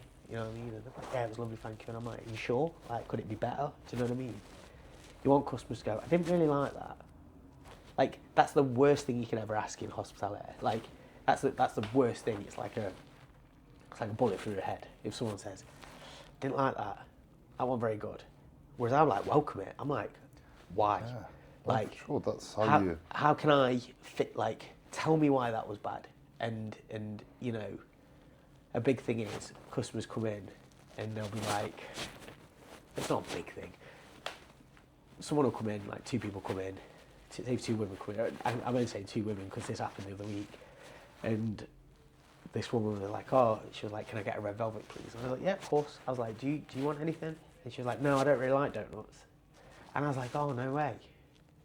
I was like, all right, so how can I, like, what can I do to make you like donuts and stuff like that? She was like, well, I just don't like them. And then I was like, pick one. And I gave her it, and she wanted a glaze. Great donuts to have, first donut to have. So I gave it her and everything. And she sat down and she went and ate it. And I was watching her, like, as I was working and stuff. And I was like, how was it? And she was like, do you know what? That was really good. Got a customer. You just gave away a free donut. Do you know what I mean? And it's like, you know, it's that's the thing. I think I like stuff like that. Yeah, and again, it's more than just the donuts. It's everything that's evolved. But also, when you're open to criticism, that's your best opportunity to have awareness. Yeah. Because a lot of people don't want to have. A lot of people just want to be told that they're doing a good job. Yeah. But realistically, that just helps you celebrate, what you're doing. But it's being told that something could be better is where you're like, this is why I can improve. Yeah. And again, fix the stuff that is broken. Yeah. As you say. And when you're able to be comfortable with whoever you're speaking, then you can be more honest about your experience. Yeah. And that's what great customer service provides, is that ability to be more confident with just being honest about how you experience, because it's like what we said earlier about business just being honest. When you're being honest, authentic, people can see, it's not a dickhead. This is not just a person just trying to take my money. There's a person that is actually, this is a person, right? You can have a conversation with that. I can be honest. And I know that it's actually going to be a productive conversation to have. Yeah, like I think that it's customer service outweighs product all the time. If you went into that McDonald's across the road, or here for example, the food's really good here, really fucking good. But if the food wasn't good, but you walked up to the counter and the guy was like, "How's it going, Jack? You all right? Did you have a good session?" Do you know what I mean? You'd be like, "Yeah," like, "Oh, can I get a chicken wrap?" Do you know what I mean? Like, people buy from people. Do you know what I mean? Yeah, yeah. And, I remember, when we was younger, we used to have a Chinese every Friday night. And my granddad got pally with a guy, the delivery driver, and he'd bring him into the house. Like, he'd go, come in the back, And, like, bloke would be there. My granddad had, he'd be like, Trevor, put you a couple of cans of pop in for the kids and stuff like that. And say the Chinese was 20 quid. My granddad would give him 40 quid. It's just that granddad's a very generous man, do you know what I mean? And that was just customer service. It was that bond, do you know what I mean? Like, it wasn't just knocking on the door and being like, this is how much it is. It's, how you going, mate? You all right? How you been? Like, getting to know each other, do you know what I mean? And I love customer service. I'm driven by it. Like, I love talking to the customers. I love speaking to them. Coaching. Alex, my coach, I've seen a huge change in Alex with customer service. His customer service now is a million times better than what it was. When I first started with him, it was like, he was coming down on me a lot because I wasn't sticking to the plan and everything. But over time, he's realised that I have this crazy life where I can do a 15-hour day today and a 20-hour day tomorrow. Do you know what I mean? And it's like, he understands that. And we was talking about training today, and I said, over the next couple of weeks, I just want to kind of move some weight around and just kind of not track anything and just, make some smart decisions with food and things, but just kind of like, just do it. Just kind of remember why, just enjoy it. It's your hobby. It's my hobby. Do you know what I mean? And he was there, and he was like, all right, maybe I do need to pull back a little bit then, and just, not, because if I do a check-in and I'm like, I've only done 2 20-minute cardio sessions this week and I've got 7 on my plan, and I don't explain why, Alex is going to be like, you need to really do this, blah, blah, do you know what I mean, and stuff. Whereas now I just ring him and I'm like, I'm just, reason for noise, because like I'm in London, do you know what I mean? And I just, and I can't be arsed, like sitting there. Yeah. But, I mean, what's kind of next for your bodybuilding career?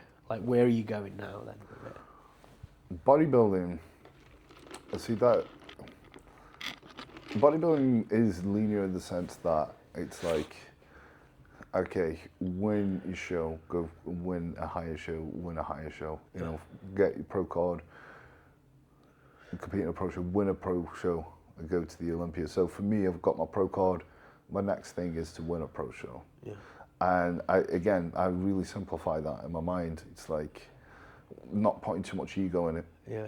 And going, hey, I need to place this and this the next show. It's like I will just keep improving until when a pro show. Yeah. I would throw myself at it.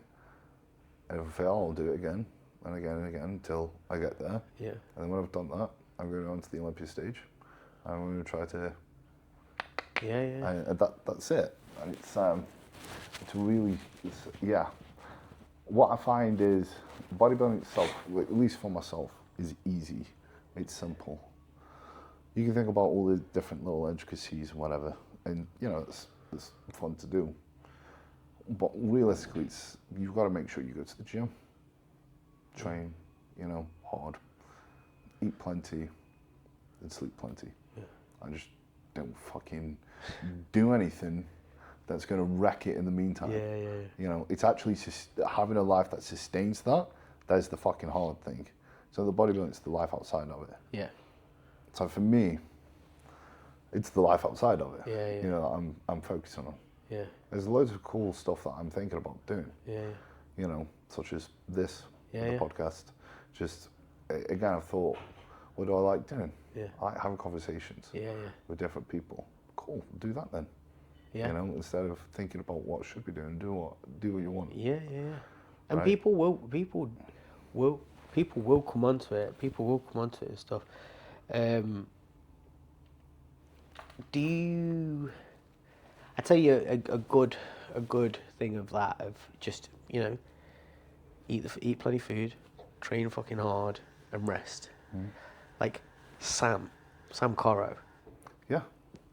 Prime example. Just he had his accident, and like I don't know what happened in the accident. I just saw a photo of him, and I was like, that looks like me. Like right now, I'm like, and then you look at what Sam is now, and you're like, oh my god, like that is just following the plan. Do you know what I mean? It is. It's doing the mundane without thinking too much of it to the point where you wreck it. I think again, there's a crossover to that. For me, I'm just trying to cross over this into another project, like business, for example. I've got loads of ideas. I think one of my downfalls is I'm trying to chase all the colours. My ADHD brain's like, oh, I want to do this, and this. There's an opportunity cost. Yeah. Right? You can only add depth to so many concepts. But it's like, right, pick these things, do them. Yeah. Sustain them, and just try to get better at them. So for me, it's the coaching. Yeah. For me, it's the socials. Yeah. And it's the bodybuilding. Yeah. And just really simplify that. It's like, what should that look like? Yeah, and I think that we do a lot of talks. Me and Meg do, separately to universities and stuff, and they ask us. It's a big fat Q&A. It's just a big Q&A. That's what we ask for. Like we say, look, I can't stand there and talk to you about specific things until you ask me. And people ask, like, what's your advice for starting a business? First of all, pick whether it's product or service. Service is going to be a lot cheaper. Product is probably going to, like, people go, oh, like, influencer, product-based businesses. So, Mr. Beast. Yeah. Very successful. He brings out Feastables, and that brand did $560 million last year. Great. You couldn't do that. I couldn't do that. No. You built the thing. You built the platform, and then Brandon Hardbody built the platform, built the socials. Yeah. Start selling knee sleeves. Start selling weightlifting belts, straps, blah blah blah blah blah. People buy from people. Do you know what I mean? And that's the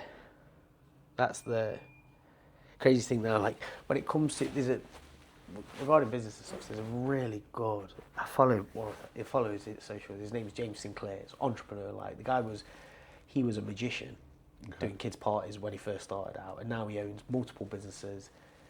He's so confident in going into banks and asking for money. The guy gets money from banks like it's nothing. He's just amazing, and he talks, and he's not got a huge following, but it's a different type of service that he's offering to his followers. So a thing pops up the other day, and it was like, I signed up to his website, and then I got an email saying that he's hosting he's picking 5 people he wants to work with, business owners, to scale their business into figures. You register, your name gets put into a draw, and if you win, you win. If you don't. And I didn't win, but it says if you want to book a one-on-one consultation with him, it's like £5,000, and then ongoing mentorship is like, I think it was something like £3,000 a month, something like that. Where you catch up with him once a week, you go out for dinner with him and stuff like that. And I just thought that's the same thing as the missed, Logan Paul and Prime. Yeah, it's just a complete. crazy. It's the same thing. Do you know what I mean? But that's the biggest thing. I think the I mean, like for you, like, what would be a good number of clients to have? Like, to the point where you're like, this is manageable, this is good. That's a good question. It depends on the type of client, right? Yeah. Because, say if they were all competitive clients, and again, there's going to be differences from competitive clients to like professional clients who are wanting to make a career, and the amount of support to give them. It's hard to put a number on it. Yeah. Because for me with coaching, I would be happy for the service has got to be the main thing, right? And a lot of coaches get to this thing where they chase the numbers, the service goes down. Yeah. And it is people managing, that's what coaching is. And if you can't do that well, it's not great. So I'd rather work with less, but really help them, rather than bite off more than I could chew. 10 franchisees having 10 stores or 100 having one. For sure, 100%. That's like a big thing for me, and it really depends, because some people are just sound, only speak on the check-ins. They're okay, you know. They'll just crack on in between. And there's some people that will speak to daily, you know, and have long voice notes or have calls with them or whatever. Some people need different types of support, and like I say, if I've got an athlete that's going through prep, sometimes I'll make sure, it's like, is everything cool at home, like you say, right? Because they're going to be a better athlete like that. And I've had, so to answer your question, like, it's tricky because I've had, like, say I've had 20, 30 clients. That's different to another roster of 20, 30 clients where I'm like, whew, okay, this is a lot, because there's a lot of people that need a lot of support. And I've also had 20, 30 clients where I'm like, everyone's just floating. They're like at this autonomous thing where they just do the do. And that's the funny thing with coaching. What I am getting into, and there'll be a link in this bio because I'm going to start linking it, is a school community group, which allows me to have the community and serve people at a greater scale, and people are also talking to each other, helping each other.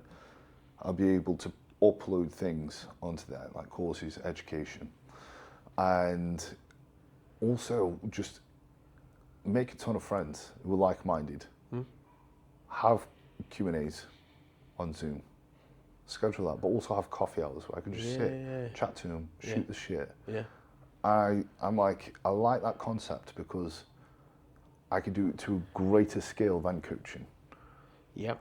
Can you see monetizing that in any way? Absolutely, yeah. You should. I think that you should. Have you ever heard the Amazon effect? It's a big. Amazon basically created it. Is give it away for nothing to everyone. And then when you've got everyone, start charging. That's the plan. I don't know if you've used School or if you've heard about it. I have seen stuff popping up on it. Really, and stuff really like cool. Alex Mosey invested in it, and essentially, what you could do, and what I'm trying to do is make a free community, where it's going to be bodybuilding dedicated. For physique development, offer a ton of support there. People can support each other. People can make friends there and stuff like that. Once there's and there's going to be constant content added to it. And once the community is at a certain point, and there's a ton of value within it, then I can monetize it. But the great thing is, the people within it, if they refer and they get a member in, they can have lifetime of commission on that member that they referred. So they will earn commission as long as that member's there. Yeah. And then some of these people will probably become clients anyway. Yeah. 100%. Yeah, and it complements each other. Yeah. But to me, it feels like a more authentic way to do it, because it's a great way, because you've got a community and people will be able to just see me more generally, rather than me going marketing and going, hey, I'm a coach and I do these things. They'll be able to just see that. And then they can just go, I fancy the coaching more one-to-one. Let's go with that. Rather than, Finding you on Instagram, or like flicking through Instagram and seeing you pressing 7 plates on a shoulder press or something. Do you know what I mean? Like, yeah, they're able to see a different side of it, a more complete side. To that, and it's the great thing is everyone wins with that. Because the people referring people, they win. They can earn some dollar. The people, they're going to have probably make lifelong friends. Hopefully, there's going to be a ton of. We're going to do meetups and stuff like that. In a way, I'm thinking, okay, how do I do the stuff I love in coaching, but apply that on a bigger scale without dwindling the service I'm offering? And also, how do I get people where they're truly having life-changing shit, with lower price of entry as well? So I can help more people sell. Because, I mean, like, coaching is, like, do you know how me and Alex know each other? Like, so Alex used to buy cookies off me. And Doughnotts put me on the Instagram. I was training at Ultraflex, and Doughnotts put me on the Instagram, and he commented, and he was like, no way, this guy trains at my gym. And I was in there and I met him, and we just started talking, and he was like, do you want to have a session? And I was like, yeah. Well, the first session was like legs. And we had a great session, and we was like, you just connected, and was like, we're kind of like the same person here, do you know what I mean? And then obviously over time I became, did an 8-week challenge, and then I became a client, and then that's it. And now Alex he's got me forever, do you know what I mean? And stuff. And it's that was a crazy thing. I love him to bits. I think he's great. And I tell you what, like, I think that, because I was talking to him and I was like, what's after bodybuilding?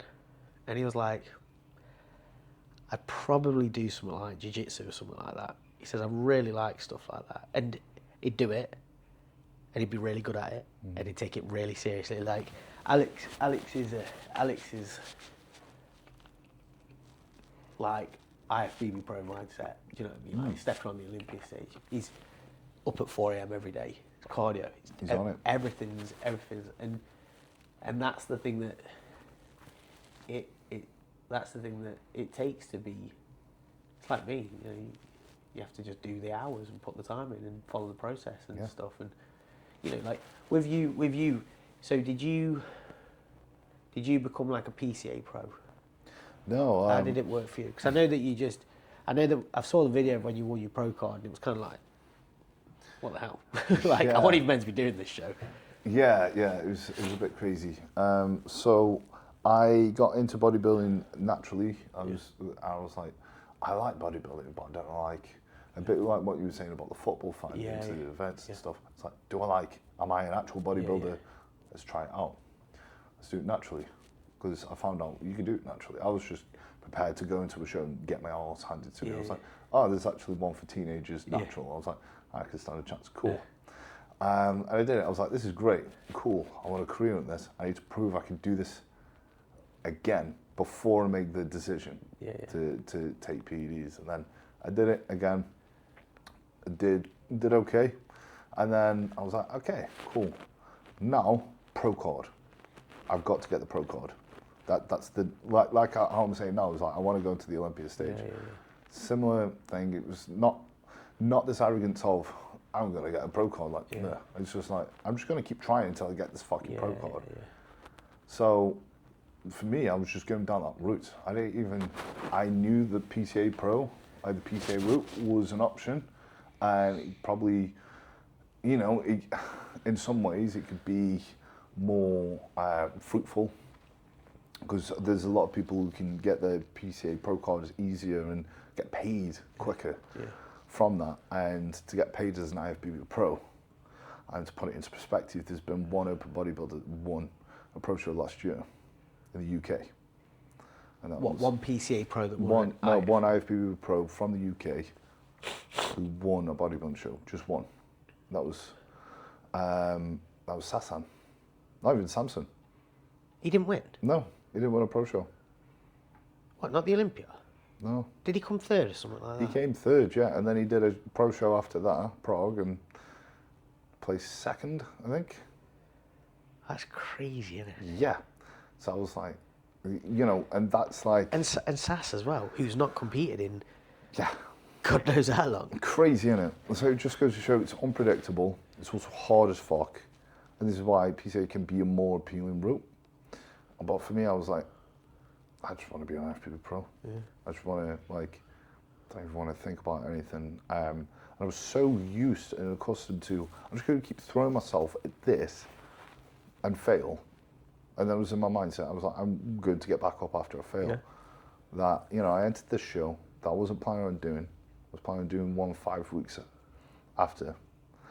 And I was like, okay, we'll see.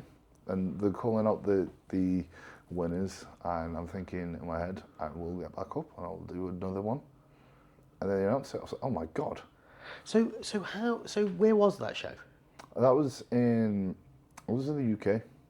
So I thought you had to compete at I thought you had to become a PCA Pro, win a PCA Pro show to then become an IFBB. No, because it's 2 different federations. Right. Yeah, so PCAs is separate. Does the IFBB offer cards out to PCA Pros if they win a show? If they win, well, they'll just see you as a normal bodybuilder, right? Because it's a different federation, so you'll still have to go through a regional, and that's what you have to do. You do a regional, and that qualifies you to compete in a pro qual, where you can get your pro card. Once you've done your regional, you could go to any pro qualifier around the world. Yeah. You've got to do your regional in the UK, and then you win your class and the overall and pro qualifier, and you get your card. And then, so you won your you won your pro card. But what was that? Did you do a show before that? Yeah, so I did a show, just the regional. It was the last regional of the year that I could do. I was like, cool. Well, just saved it till last. So I was like, I get myself in as much shape as I can, see how I do. But the main thing is just qualify. And I came close to winning the overall. And I wasn't going to do the show. That was in just 2 weeks after that. Because you were thinking, because I'm sure I watched on your YouTube video that like you were eating just like pizza. Yeah. That's because it was just 2 weeks apart. And that initial week I was like, okay, diet for as hard as possible. Just eat fuck all, walk as much as you possibly can. I was like passing out in the middle of the day just because I was so fucked, right? But I was like, gotta do it. 10 pounds from being pretty stage lean off me, right? 10 pounds off in a week. I looked at myself and I'm like, wow, I look like a kid. Yeah. Just withered away, just flattened out so much. And then I was like, okay, I've got a week to fix this because this is worse. I just made myself worse every week, so I've got to fix this. I've got to eat a lot. And in my head, it was this balance of, because I was doing it myself, I was like, I know I need to eat more. I want to eat more as well. So I've got to do it a lot because I need to fill out, but I also cannot binge. So I need to know the cut-off. But I can only do this, I can't do it with a lot of volume. So pizzas, biscuits, or whatever. And then I was like, okay, that will do. That's it. And I had to go, I am doing this for a reason. I'm not just losing my mind. I was trying to am I losing my mind and just justifying eating like a fat piece of shit right now and just, no, this is for a reason. And then that's why it shocked me that it worked out, because And did you put the £10 back on? yeah, Did you do more I than put £10? £10 back on. So I was at the same weight as I was at the regional, but looked different. I was also at the same weight there as I was in Prague. So the 3 shows, 3 different looks, same weight. So just run through what was the food for that day, for a day then when you needed to put the size up. So on the heaviest day, like 7,000 calories, I was like over a kilo of carbs, you know, and I was having shitloads of Cocoa Pops, you know. Yeah. Shitloads of like cream of rice. I had like a couple of packs of hobnobs. I had a large pizza with the cookies involved, you know. Like a lot of fucking rice and shit, just mainly carbs. Yeah. And I was trying not to eat too much protein as well, but because of the amount of food I was having, it still worked out pretty decent. So the carbs and fats were stupid high. Yeah. You know. But it's trying to mix foods that sit well and foods that were just easy to get in. So I've got a question for you. So, like, when I dieted down with Alex, and then we started pushing up. So my food was the highest it's ever been. It was like 5,500 calories a day. Sometimes 6. It got to a point where, like, you're at the beginning of the push-up phase, you're at 100 grams of sourdough for meal 1 with 3 eggs and 200 grams of eggs whites. And then by the end of it, you're at 300 grams of sourdough and 1 egg. Do you know what I mean? Like, that was really fucking hard, because I was like, the ratios. How do I make a sandwich with this? You know the ratios are so fucked. But what does, on an average month, what does bodybuilding cost you? And that's everything. Food, getting here, training, everything like that. Oh God. Because that's something that people don't understand, in my opinion. Yeah. At the level you are. Like I remember saying this, right? Again, because you don't earn money directly from bodybuilding. Yeah. You know, like I said, there was one person who won a pro shout out to the UK. And how much did they win? I think it was 20k, which, you know, for that being the first show, it's, you know, after the years he's done bodybuilding, definitely a massive loss. You know, that's not going to help. That's not an earning, really. And I'm like, to do this, you have to earn more than the average income. To just not even live a luxurious lifestyle, just to be able to stay in bodybuilding, because you can easily spend 1 to 2 grand a month, depending on, you know, your drug use and stuff like that, and where your food's at, supplements, if you've got a coach. I mean, you can spend £300-400 on a coach, you know. And I was having this conversation the other day. You can really just spend as much as you want on it. You know, oh, I could add this peptide in, and this, that, the other. Yeah. Again, I this is why I've had to check myself and go, stop. Yeah. What grows you? Spend your money on that. Yeah. If you're in a really cool spot, then add the other little intricacies in. Yeah. And it's helped me be minimalistic. And this is what I find a lot of people don't do. And again, what I force myself to do is, what can you get away with in the process? Yeah. Give everything to what you need to do, but what can you get away with, and be minimalistic in regards to drug use, in regards to all the other shit. It's if you can grow on,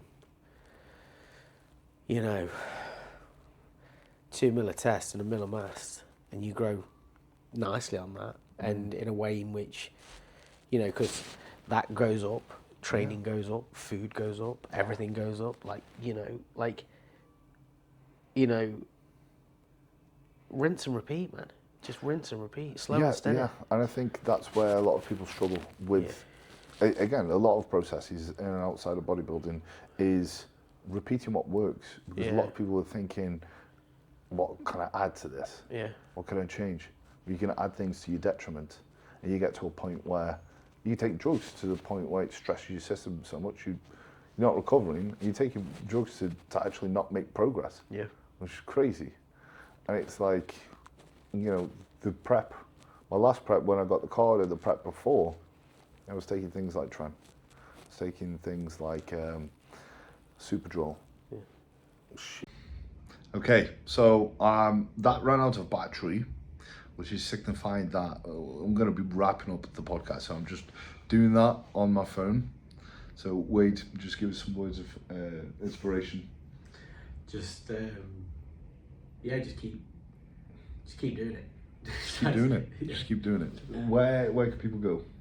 Doughnotts official, Doughnotts_official Instagram, Wadey_Doughnotts, and then just Doughnotts official website, and visit one of the stores. Yeah, you should try them, man. You should try them. And we will finish off the conversation at some point, I'm sure. Yeah, we'll do a part 2 somewhere down the line. For sure. Or something. We actually planned it out as a cliffhanger. Really, it was completely planned. Yeah. You know, for it to die mid-conversation. Thanks for tuning in. Like, comment, subscribe, all that bullshit. We'll see you in a bit.